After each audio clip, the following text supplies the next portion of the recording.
Indian budget है, normally I don't think कि जो अपने इक्विटी इन्वेस्टमेंट है one should be doing on the basis of budget, क्योंकि जो सरकार दे सकती है वो ले भी सकती है अगले साल। सो जो इस साल इनका थ्रस्ट रहा है कि कैसे इन्वेस्टमेंट को रिवाइव किया जाए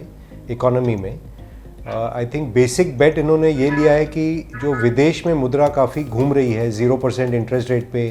या 2% इंटरेस्ट रेट पे, उसको इंडिया में कैसे अट्रैक्ट किया जाए। तो वो धारणा करके इक्विटी मार्केट और डेट मार्केट दोनों के लिए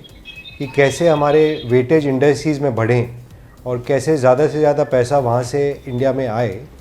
आई think maximum move has been in that direction. Equity market also is hopeful कि फॉरेन फ्लोज काफ़ी आएंगे इंडिया में, और जो इंडियन रुपी है वो हो सकता है कि जो आज 68.5 की तरफ पहुंच चुकी थी, वो हो सकता है 68 भी ब्रीच कर जाए। So in that sense it is positive कि फ्लोज काफ़ी आने चाहिए अब इंडिया में। बैलेंसिंग दैट फैक्टर ये है कि उन्होंने जो कहा है कि हम इक्विटी 75% जो होल्डिंग थी शेयर मार्केट में लिस्टेड कंपनियों की, उन्होंने घटा के कहा है कि अब आपको 65% ही रखना पड़ेगा और कम से कम पब्लिक के पास 35% होनी चाहिए। तो फॉलोइंग दिस मूव अगले साल या 2 साल में ऑलमोस्ट 2.5 लाख करोड़ के इक्विटी शेयर लिस्टेड कंपनियों के बाज़ार में उतरेंगे। बट जब तक इंडियन कंपनियों में अर्निंग ग्रोथ नहीं आता है, यहाँ से कोई बहुत मटेरियल चेंज होगा सेक्टर में या कोई कंपनियों में, ऐसा मेरा धारणा एटलीस्ट आज के दिन नहीं है। एनबीएफसी क्षेत्र के लिए उन्होंने जो 1 लाख करोड़ का गारंटी फंड का जो अनाउंसमेंट किया था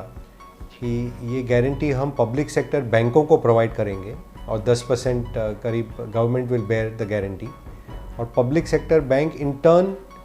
can go and try to take over the good assets from the NBFCs. तो अब ये कैसे प्ले आउट होता है और कौन से एसेट एनबीएफसी के हैं जो public sector bank take over कर ले, और ये कैसे एनबीएफसी में जो पैसा क्लॉग्ड है सिस्टम में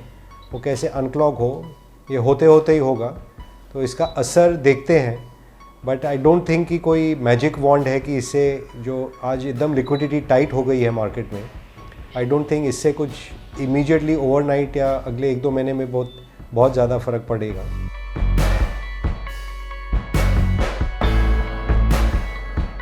I don't think retail investor आज के दिन इज़ सो सेवी कि वो सोच पाए कि जीसेक में, जैसे मैंने आज कहा, 660 के तरफ यील्ड घट चुके थे जो कि 1 महीने पहले करीब 7 के ऊपर थे। तो बॉन्ड में ऐसा रैली हुआ है कि इक्विटी टाइप रिटर्न आने की संभावना है वहाँ पे। अब whether retail investor is so savvy या जो म्यूचुअल फंड भी ऑफ़र करते हैं ये प्रोडक्ट, उसमें भी लोग इन्वेस्ट करेंगे, it looks unlikely to me. माने डायरेक्शनली आई थिंक जो ये कर सकते थे, they have made the right noises कि स्ट्रेटेजिक डिसइन्वेस्टमेंट करेंगे, और जबकि बजट में नंबर 1 लाख करोड़ का दिया है, एटलीस्ट इन्होंने ये संभावना खुला रखा है कि हम ज़्यादा से ज़्यादा पब्लिक सेक्टर के शेयर बेच के हम पैसा रिकवर करके हम इंफ्रास्ट्रक्चर में या इन्वेस्टमेंट साइकिल रिवाइव करने में लगाएंगे। जो बाज़ार के मेरे साथी लोग हैं, उन्हें जो ख़राब लगी है इस बजट में वो ये है कि जो टैक्स रेट बढ़ के 5 करोड़ के इनकम के ऊपर करीब ऑलमोस्ट 42-43% का रेट हो गया है, जो कि जो 35% रेट से 20% बढ़ा दिया। सो मार्केट पार्टिसिपेंट्स के लिए, जो कि स्पेशली जो हाई नेटवर्थ इंडिविजुअल्स हैं, उनके लिए काफ़ी नेगेटिव रहा है, और ये setback I think people will take time to digest. From a country's perspective जो वो कर सकते थे उन्होंने किया है, एंड शायद अगर मैं भी उस कुर्सी में होता तो शायद मुझे भी यही डायरेक्शन लेना पड़ता।